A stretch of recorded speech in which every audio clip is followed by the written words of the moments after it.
Who were you before the world told you who you had to be? Who were you before expectations and labels? Who were you before you learned that there were certain parts of yourself that were either too much or not enough? Yesterday I talked about calcination and how the fire burns away everything that's not us. One of the first things that the fire burns is the masks that we wear. Most of us don't wake up one day and just decide to be somebody else. It happens little by little, slowly, over time. You may have learned to wear the people pleaser mask because making everybody else happy felt safer than the idea of disappointing them. Maybe you had to become the strong one because you learned nobody was going to step up. Maybe you wore the perfectionist mask because you learned that mistakes weren't tolerated. Those masks weren't weaknesses. They were survival strategies.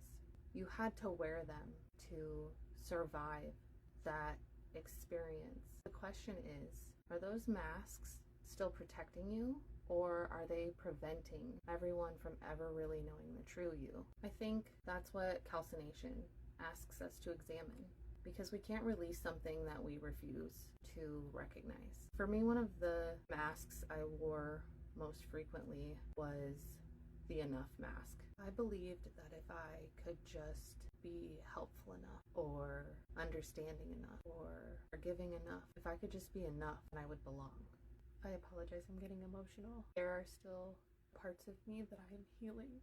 I am also on this journey with you. Being forced into solitude helped me re-examine my relationships.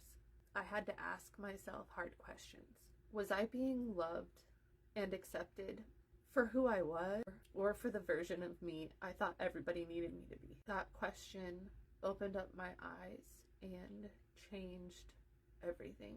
I'd like you to finish these sentences. The mask I wear most often is, I wear it because. If I took the mask off, I'm afraid. If I took it off, I hope. If you'd like to ground yourself in ritual and be more intentional and aware, take a piece of paper or a sticky note and write down the mask that you wear the most. Carry it with you all day. Every once in a while, take it out and look at it and ask yourself, is this truly who I am, or is this who I've learned to be? Just being aware and conscious of masks that you may be wearing throughout the day. What's one mask that you've been wearing? You don't have to tell the whole story. Just name the mask.